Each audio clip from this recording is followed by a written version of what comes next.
Andal block के उखड़ा में Ukhra young man cultural association club की ओर से आनंद मेला का आयोजन किया गया। Ukhra young man cultural association के अध्यक्ष सरन सहगल ने कहा कि पिछले 3 वर्षों से बच्चों को लेकर आनंद मेला का कार्यक्रम यहां किया जाता है। इस दौरान यहां बच्चों के लिए चित्रांकन प्रतियोगिता आयोजित की जाती है। इस दौरान जिला परिषद सदस्य Krishna Banerjee, Ukhra chamber of commerce के अध्यक्ष मनोज सराफ, INTT यूसी के नेता सुजीत चक्रवर्ती, खांद्रा ग्राम पंचायत के प्रधान अर्पणा बाध्यकर, विशाल लाल सिंह हांडा तथा अन्य सदस्य उपस्थित रहे।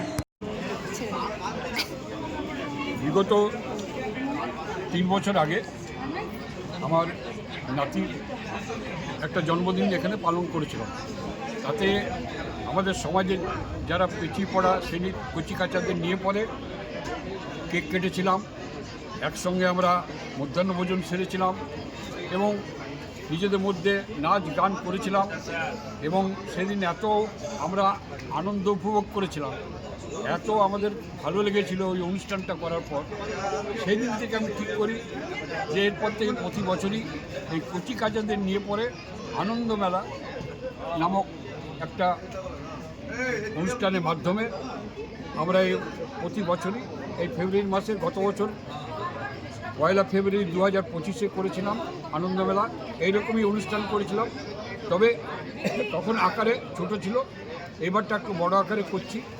আজকের এই অনুষ্ঠানে 100 জন 11 বছর বয়সের বালক বালিকারা বসে আঁকা প্রতিযোগিতায় অংশগ্রহণ করেছে। সেই অনুষ্ঠানটা এখন চলছে। এই অনুষ্ঠানটা হয়ে যাবার পরে এরপর আমাদের নৃত্য প্রদর্শনের অনুষ্ঠান আছে। আমাদের উখড়ার হনুমানডাঙ্গার অঞ্চলের আদিবাসী যারা মহিলারা আছে, এরা টোটাল একটা 35 জনের টিম আছে। এরা খুব ভালো নৃত্য প্রদর্শন করে আদিবাসী। এদেরকে আমরা আজকে এখানে আমন্ত্রিত করেছি। তারা তাদের নৃত্যকলা এখানে প্রদর্শন করবে একটু পরে। এছাড়া এই উখড়া নয়, উখড়া আশেপাশে অঞ্চলের মধ্যে নামকরা এবং প্রসিদ্ধ যে শিল্পগোষ্ঠী রয়েছে, নৃত্যগোষ্ঠী, তার কন্যাদার অনিতা দত্ত, সে আমাদের মধ্যে উপস্থিত হয়েছে। अंडाल से मंथन पासवान की रिपोर्ट, PBTV न्यूज़।